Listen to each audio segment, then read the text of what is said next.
also. But yeah, thank you so much for coming, both of you. It was so nice. I'm going to start off with Mithila. One of the writers on our show, she's really good friends with your sister. And that's the only way we were able to get her. So thank you to the writers. I don't know what all has been told to you.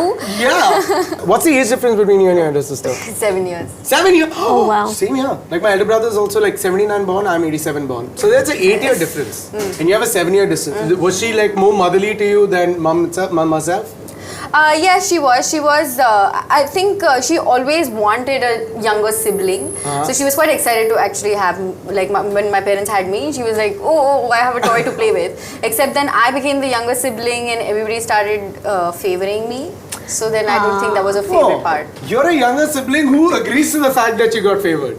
Yeah.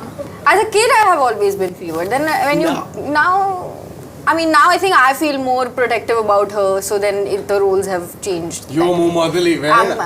As a kid, you stayed with your grandparents, right? Yes. You were born and raised, you're pretty much raised by your grandparents. Yes. How's that different from being raised by your parents? I've had deadlines of 7:30 p.m. at home. Like I have reach home? to go back home, and I used to be petrified of him. More or less, I still am petrified of him. But back then, I used to like scramble home. But now he's really calmed down that way, and the fact that he lets me, run on random timings, lets me come home at 2 a.m. after shoot.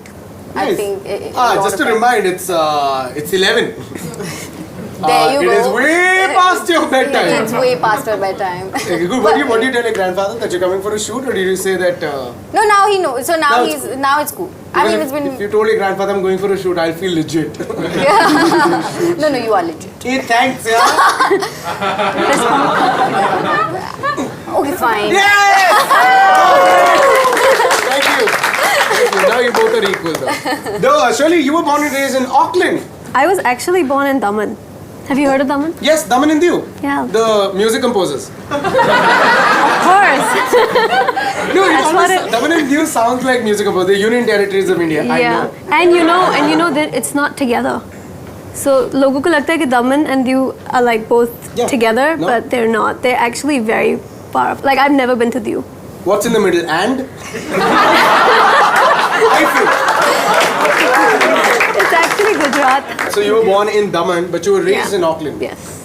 So when do you have any memory of you moving there? You have memories when you moved there? I kind of do, because I had I used to live in this building. It was called Sagar Apartment in Daman. In Daman, yeah. Oh, great. So I had 3 friends there.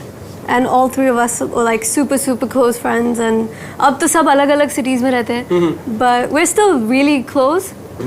Yeah, surprisingly. But I made friends with them when I was like 3 years old, I think.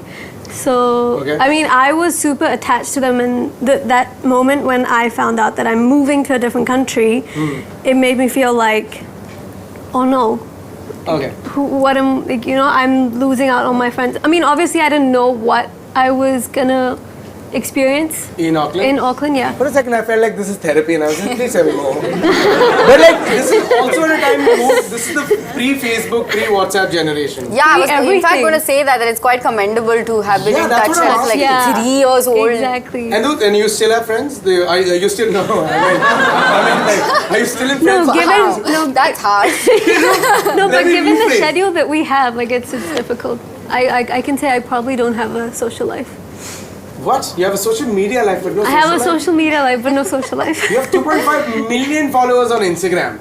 And you have 3 friends from Daman? What are you doing this, guys? And Auckland, where, like, is that like an Indian neighborhood that you do? No, so my parents live in an area which is completely super far away from Indians. We live around Asians and all different like ethnicities. So how did your love for like Hindi music come up at that point in time when you have no Indians around you? My parents used to listen to a lot of Hindi music. Yeah? So even though there's no one from like music or entertainment in my family. But then how did that happen? Prodigy. Yeah, exactly. Yeah, suddenly, it's like some DNA chain has been mixed and then you're mutated. I never thought that I would become a musician. ये तो मतलब अचानक से हो गया. प्यार जैसा है मैम.